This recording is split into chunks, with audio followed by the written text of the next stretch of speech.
Yes. The time is now. Thanksgiving is upon us. We are heading into week 13 of fantasy football. Trade deadlines are basically right now. So if you're watching this video, you got a day, couple day, maybe end of the week, all right? That's your time span to make these moves.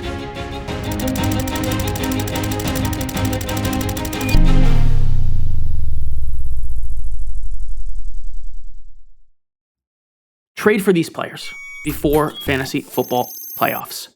And we are going to begin at the running back position with Javonte Williams. Looking at total rush attempts this year, according to RotoViz, the best in the business for advanced stats, tracking all sorts of things like that. Javonte Williams, number 6 at the running back position, over 180 rush attempts. Saquon Barkley, Derrick Henry, James Cook, Jonathan Taylor, Christian McCaffrey, those are the other guys. It's a good place to be. Now, the last 2 games, as we see here, 12.1 fantasy points on 23 opportunities. 10.3 fantasy points on 23 opportunities. That's not where you want to be. That's not where you want to be. Week 11, at Las Vegas, George Pickens, Ceedee Lamb, everyone went crazy through the air. Week 12, Philly at home, down 21 points. Everyone went crazy through the air. The schedule, I don't want to say that it lightens up because it doesn't. In fact, according to Fantasy Pros, where are we here? I think it's bottom 10. Yeah, you see them right here. 1, 2, 3, 4, 5, 6, 7, 8, 9, 10. Yeah, ranks 9th worst among running backs according to Fantasy Pros. Okay?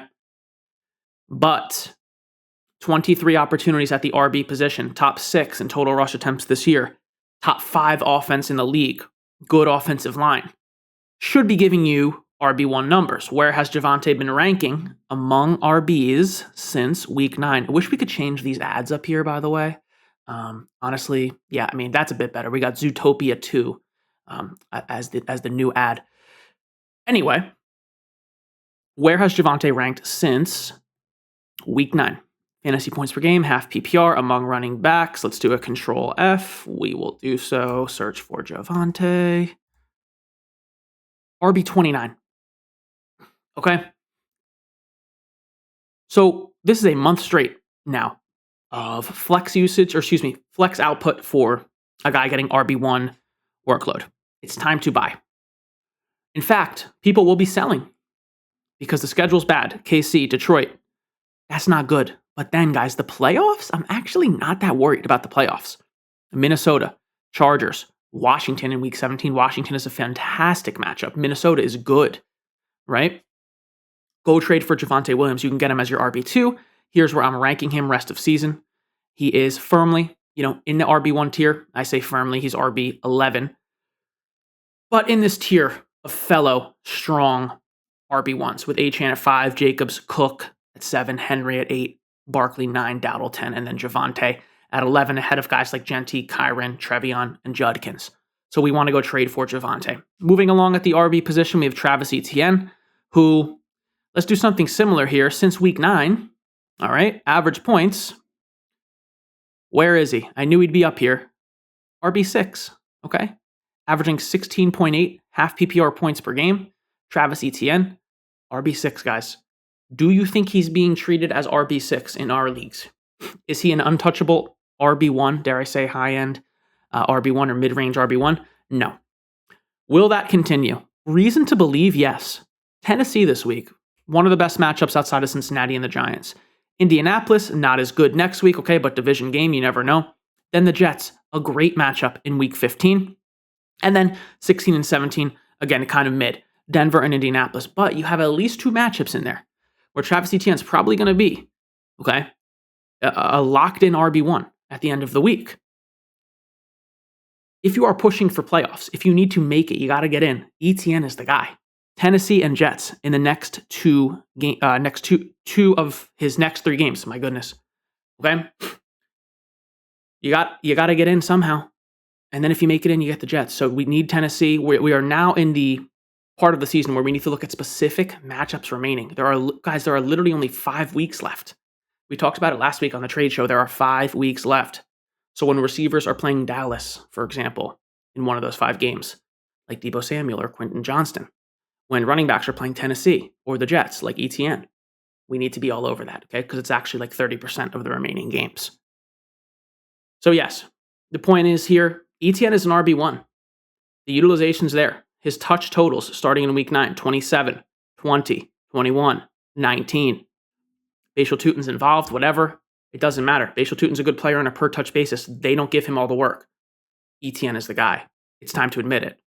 Shout out my boy, signed jersey, right over there. Anyway, moving on. Remaining at the RB position, you guys know how it is on this show. I'm going to call it how it is. Some of these are going to be a little bit more obvious than others. But yes, it is Bijan Robinson. You would think, all right, let's go, week 8 through 12. You would think Bijan, the way people are talking about him, you would think I was the quarterback of the team, okay? And you would think Tyler Algier is LaDainian Tomlinson. None of these things are true. Even in this awful environment, okay? Since week 8. Week 8, he had 5.8 points, by the way. Since week 8, he ranks RB9. Looking at my rest of season rankings, still firmly in tier 1. These 4 RBs rotate essentially every other week. Who is the RB1? And this order changes, right? It's Gibbs for me right now, rest of season. Taylor, McCaffrey, and Bijan. You could literally order this any way you want. There is a massive jump, a massive gap between tier 1 and tier 2. I have Etienne, Jacobs at the top of tier 2.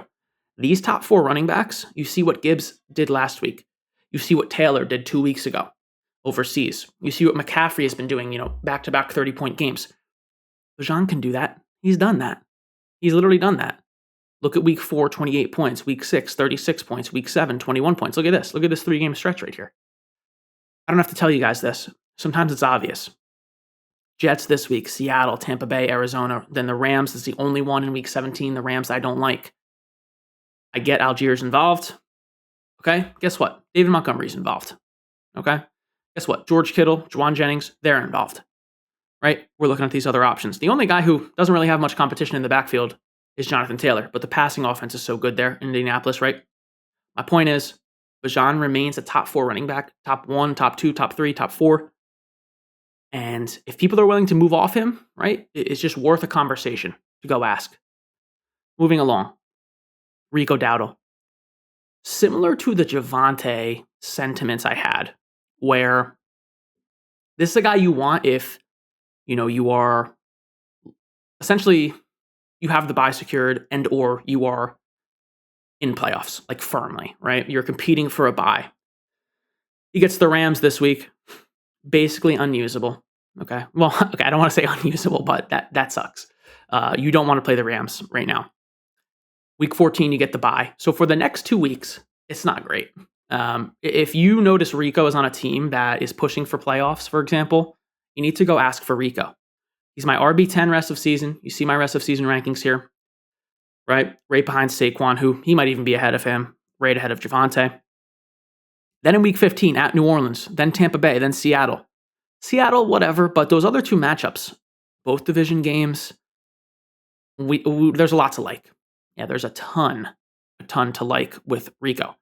Now, last night, he kind of got game scripted out. They were trailing the whole time. I don't see that happening against New Orleans. Even against Tampa Bay, it's like, I don't see that happening too much. At San Fran, prime time, this is a tough place to play. It's a tough game, even though they're not the Niners of the past, but they got Purdy fully healthy.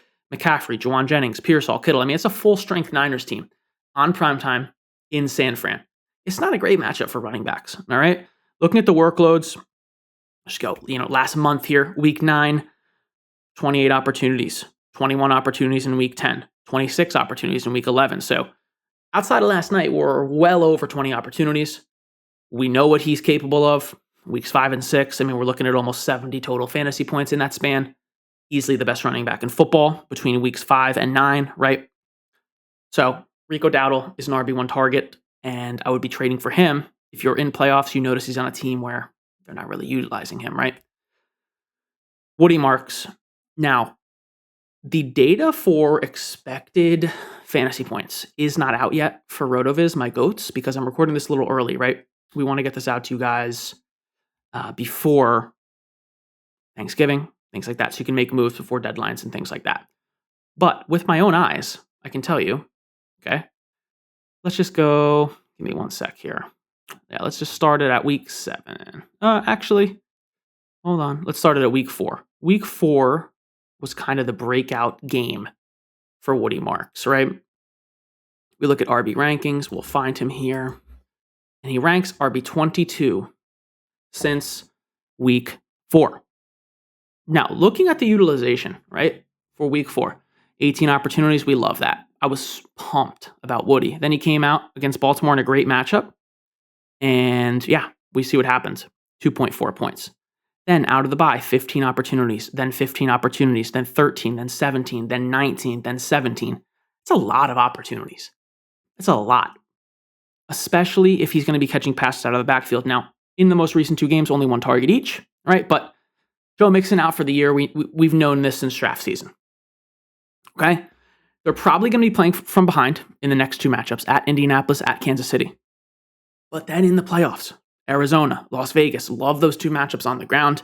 Even the Chargers, you can really shred them on the ground. So this playoff schedule for Woody Marks, if you're going to be getting 18 opportunities here, I'm very, very interested. I think he's well above RB22, probably top 16, top 18. And just these 3 of the last 4 outings have been disappointing. 2.7 points in week 9, 16.1, 6.1, right? 7.9. So Woody Marks, I think, is more of a high-end RB2. Like, I'm taking him ahead of guys like Swift at this point, right? Especially in playoffs. Another good target. Now, let's get into the wide receivers. And I will begin with 2 Vikings. Sorry. Justin Jefferson and Jordan Addison. Where do I have these players ranked rest of season? Well, I'm much higher on Justin Jefferson, and he's been a target for multiple weeks. Before we get into the wide receivers, I'm going to take a sip of my coffee here with cinnamon oat milk creamer. So just give me one moment. Okay, I'm back. Now, looking at the rest of season, wide receiver, strength of schedules. Justin Jefferson and the Minnesota Vikings have the second best, as in the second easiest, rest of season schedule among wide receivers according to Fantasy Pros. Let's just call it how it is with Justin Jefferson. Through his first 4 or 5 years in the league, certainly through his first 3 years, best wide receiver of all time. Is that an insane thing to say? Because I believe the data's there in terms of receiving yards. I mean, look at these yardage totals the first 3 seasons. 1,400, 1,600, 1,800. Right? Injured in 2023. Last year, wide receiver 2 for fantasy. This year so far, borderline wide receiver 1, wide receiver 13 in PPR. Kind of reminds me of the Bijan of the wide receiver position at this point in the season. All right? Now, Max Brosmer is going to start. Max Brosmer is going to start in week 13. This schedule is out of control. I need you guys to separate yourselves for literally just one moment from the 9 memes on Twitter and things, and just look at the schedule and look at the guy pictured on the screen, okay, to I guess technically my right. Just take a look at him, and then take a look at the schedule. Okay? And then I need you to go get him for your wide receiver 2 spot on your fantasy team. We have Max Brosmer. So let me just say this. I've never seen Max Brosmer throw a football. I don't care. Because I have seen JJ McCarthy throw a football. And anyone else is going to be some sort of an upgrade. I'm dead ass. Everyone else, everybody who could potentially start. So what we need to do is put a little bit of faith in Kevin O'Connell, who has just churned out wide receiver 1 seasons with Justin Jefferson for fantasy purposes. At Seattle in week 13, they're going to be losing that game. Okay? He's going to get 9+ targets. Then you have Washington in week 14. A-rated matchup. You have Dallas in week 15. It's the best matchup literally of all time for wide receivers. Week 16 at the Giants. Yes, please. And then week 17, Detroit at home. Yeah, like, absolutely. And then you move on to Jordan Addison. If you can't get Jefferson, go get Addison, because the schedule remains the same. If Brosmer comes out and is like somewhat capable, he's probably going to start rest of season. I don't think it's crazy to say. You have Jordan Addison with 1 target in week 12. We got to be all over this. Flex rest of season, Jordan Addison, in my opinion. All right, moving on. We have Michael Wilson now. All right, and let's just take a look at RotoViz stats here. We will go the last 2 weeks, so we'll do 11 through 12. Hold on, guys. 11 through 12. We'll do minimum targets. Oh, that's pretty funny. So I actually had the filter set. I was doing the whole season, and I did minimum attempts / targets at 30. Then when I changed the week range to 11 through 12, as in 2 games, I accidentally left the minimum targets at 30, and there is one name who appears on the screen, and it is Michael Wilson. Should we even discuss further? Yes, we should. So, hint, hint, leads all wide receivers and targets. Let's just change it to 10. Take a look at where he's at here. Let's actually do target share. Why not? All right. Ranks 5th among wide receivers in target share in the last 2 weeks, 32% in terms of total targets. Yes, 33 total targets in the last 2 weeks. Amon-Ra St. Brown is next at 25. You guys see it on the screen, okay? It's coming out that Gannon, the Cardinals coach, if/when Marvin Harrison returns, Michael Wilson will still have a role. I don't know how much I believe that, right? So if Marvin comes back, I am not necessarily jamming Michael Wilson into my lineups, to be honest. Marvin didn't practice last week. He was ruled out fairly early. And in week 13, if Marvin is out, we have the Tampa Bay secondary.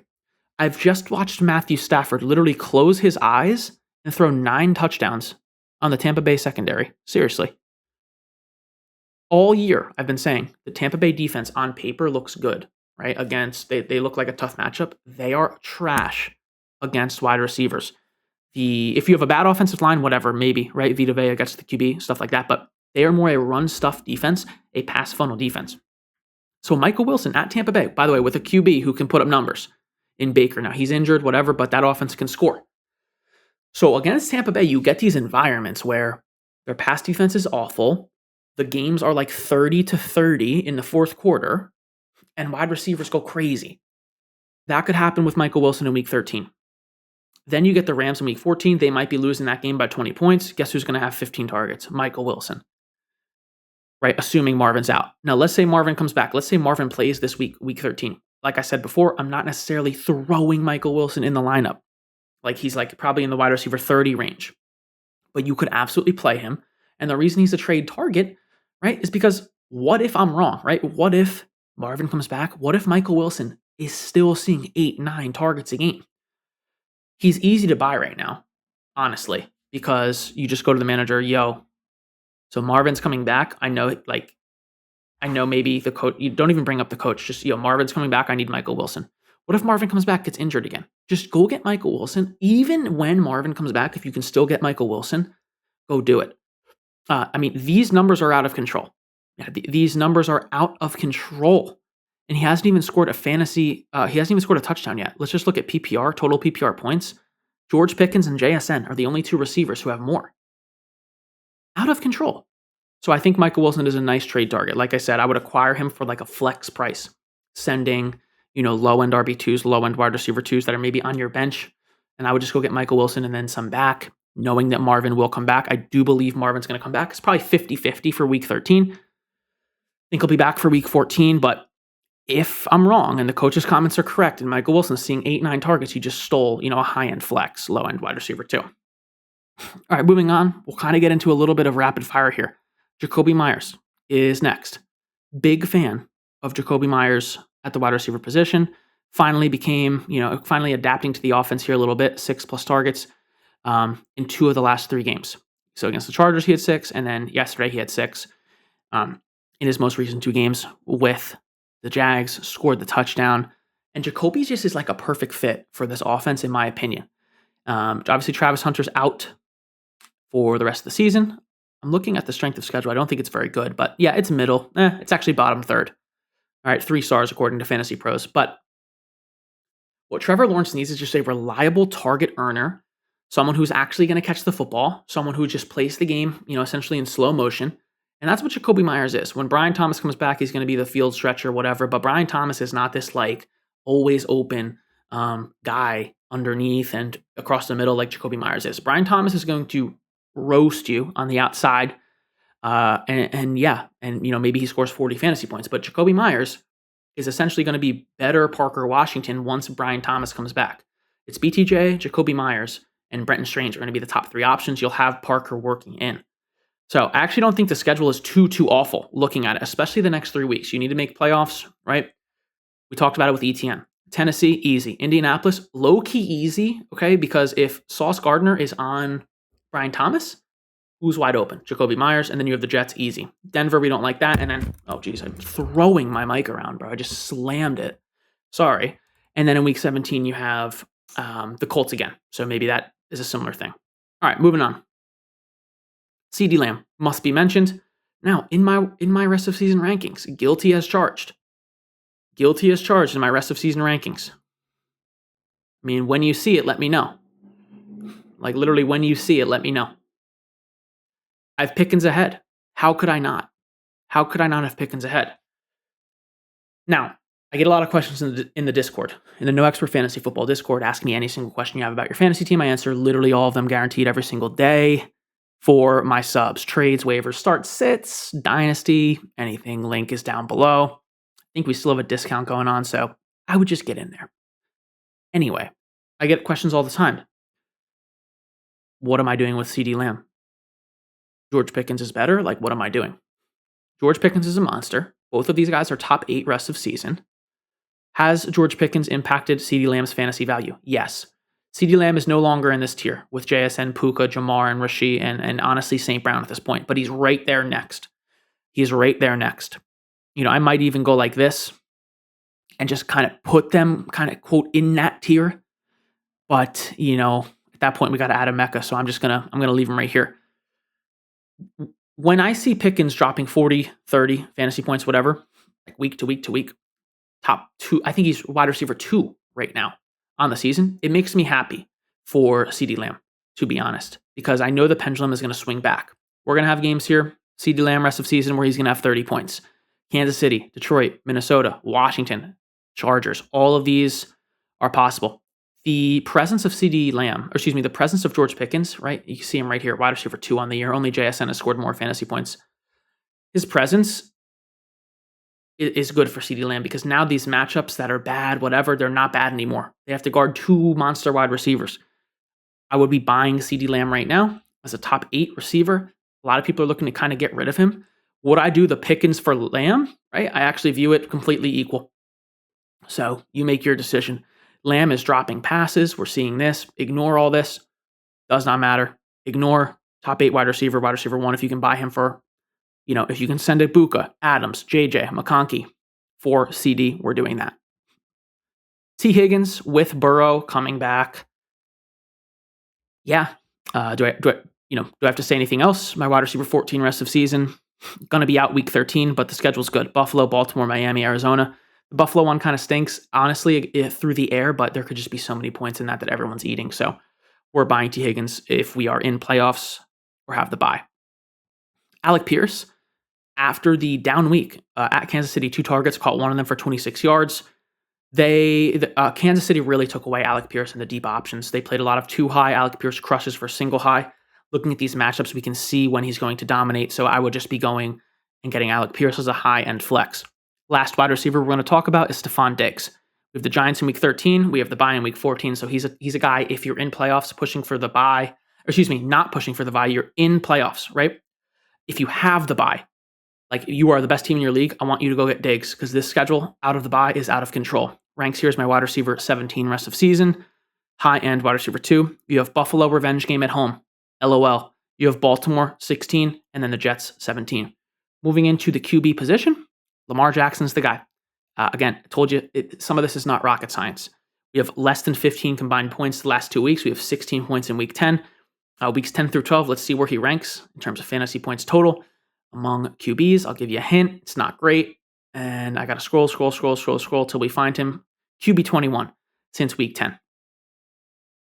Cincinnati next. Then Pittsburgh, then Cincinnati, then New England, then Green Bay. At Green Bay is the only one I don't love there in week 17. He's going to continue to get healthier, start running more. Again, rest of season ranker here for Lamar, and you will see exactly where he ranks. QB3. behind Allen and Mahomes, right ahead of Hurts, and you can order this tier any which way you want. All right, that's the big four. Drake May is great, but I need to see season to season consistency. I've seen it from the top four guys, obviously, and I know May hasn't had the chance, but you guys get what I'm saying. We're going to mention the GOAT here, Brock Bowers again. Since week 9, when he came back fully healthy, let's see where he ranks, because he's just another guy who's kind of just getting, a little bit disrespected in the rankings, even though we look at the points and he's tight end 2 since week 9. Trey McBride, tight end 1, averaging 13.9. Excuse me, those are standard. Let's do PPR. Why don't we do PPR? He ranks, again, tight end 2, Trey McBride, 22 PPR points per game. Brock Bowers, 18. And I'm hearing murmurs that, he's not a top 2 tight end, blah, blah. Just ignore. Top 2 tight end. Believe he's my tight end 2 rest of season, just because Trey McBride is just a glitch right now. And finally, last target of the day is Jake Ferguson. I just want to be buying into the Cowboys passing attack. We'll see where Ferguson ranks rest of season for me. It's still top 5 at the position. And this is how we're going to climb the ladder, right? If you have Kelsey, Gadsden, Hunter Henry, Brenton Strange, Colston Loveland, you're in this tier here, right? Who's the easiest to buy in the next tier? Is it Warren, Kittle, or Ferguson? Ding, ding, ding, it's Ferguson. Now all of a sudden you buy Ferguson against KC, against Detroit. He comes out, 2 touchdowns, seam routes, up the middle, touchdown. Oh my God, now we're looking to sell him for Brock Bowers. Now we are in tier 1, and we're competing with whoever has Trey McBride on a weekly basis. That's how we climb the tight end ladder. I say it every single Wednesday, every single Tuesday. We got to be doing so, guys. Hope you enjoyed the video. Peace.